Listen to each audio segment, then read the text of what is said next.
Welcome to day 70 of the 77-day video challenge. So here we are, we're entering the last week of this. Did you have any idea that we were going to survive this long? Well, here we are. So a week from tonight, I get to wrap this up and you will finally be free of these annoying little notifications. David Whitner is live now. This evening, I participated in a Zoom session with several other single men, and we were talking about the dynamics of our relationships, about the what we wanted out of relationships, what makes us us was one of the introductory questions. I shared about some of my activities, where I grew up. I kept that pretty brief, and of course I mentioned Toastmasters because I hardly can go for 2 minutes introducing myself without blathering on about Toastmasters. Nevertheless, during the course of the evening, and it was a nearly 2-hour session over Zoom with men from around the world, I noticed that a lot of them would say, I can't believe I'm single. Maybe I'm just destined to be single. And I thought, yeah, maybe that's my lot as well. Maybe I'm just going to spend the rest of the rest of my life alone. And then they would continue by saying, yeah, my last relationship only lasted a year.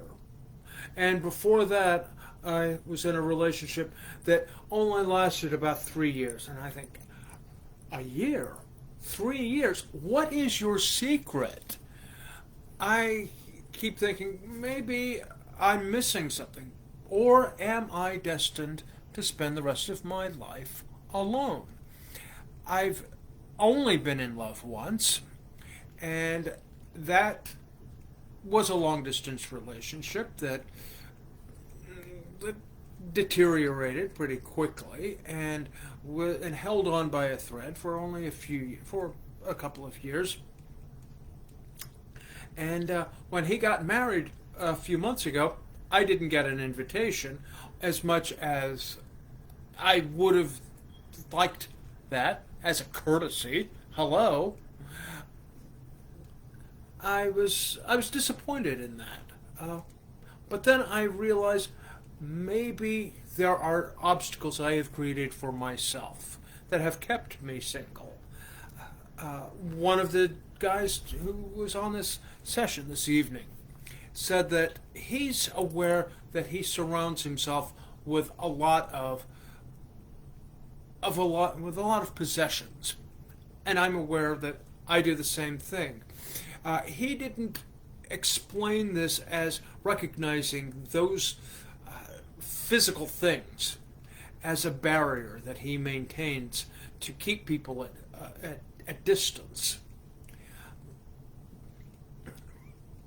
I think I do, however, that maintaining a layer of clutter has allowed me to keep the world at bay, so that I can say, don't come around. The house is filthy. It's messy. Oh, it probably smells bad. Oh, I've got dirty dishes in the sink. The laundry is all over the bathroom floor. I've made excuses to stay single. And this is part of the reason why I've been scheming to have this birthday party, this open house, so that I force myself to make my home presentable to the rest of the world, so that I can invite the world in and perhaps make room in my life, in my home, in my head, in my heart, for other people. And this may be an important step in breaking through some of those barriers that I have created for myself, that have kept me single.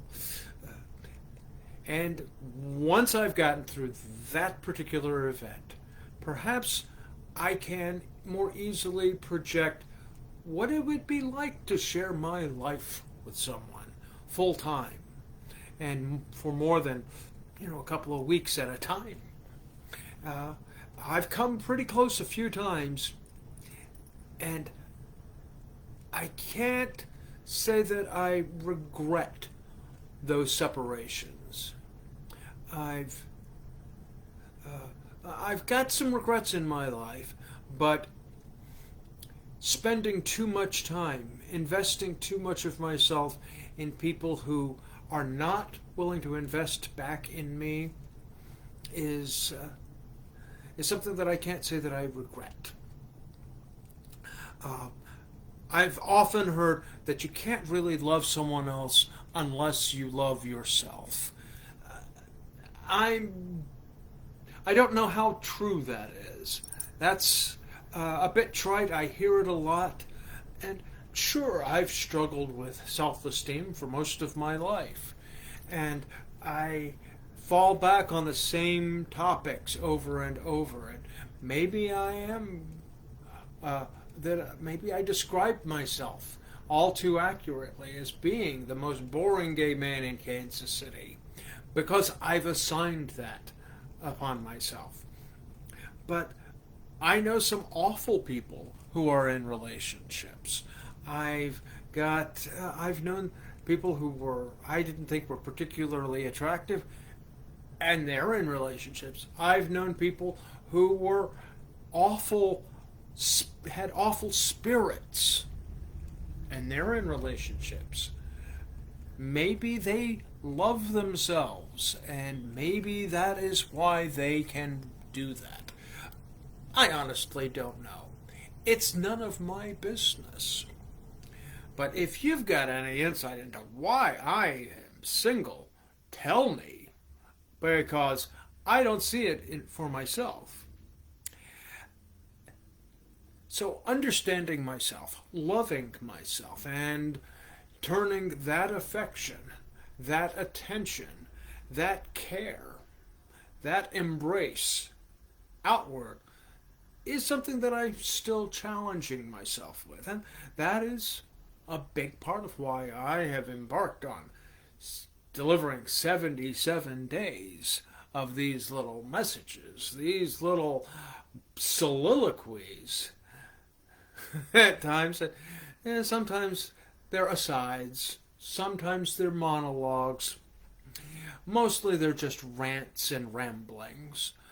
But I would love to hear some feedback from you on why David is single. Maybe even if it's David, for once, just shut up about Toastmasters. Shut up about Planet of the Apes. Somebody wants to talk. May have something else more important to talk about. There are any number of things that may calculate into that. I don't think that I'm that bad. I think I'm reasonably attractive. I'm smart. I'm funny. I'm generous. I'm a nice guy. I am very dateable. I'm a good catch. So tell me, why is nobody fishing for me? I would love to know, because I need a little bit of reflection on this. I've reflected back to myself, and I don't really see the problem. So I would love some feedback from any of you on what keeps David single. Perhaps you will have some insights that you can share for me, or maybe you will have some insights on what has affected your relationships, what has enriched your ability to maintain a relationship, to embark on a relationship, and to open your life to other people. Have that special someone, and not have to spend, possibly the rest of your life alone. I would love to know about that. Maybe you can share some of that in the comments below or in a private message. Until then, I look forward to seeing you on day 71 of the 77-day video challenge.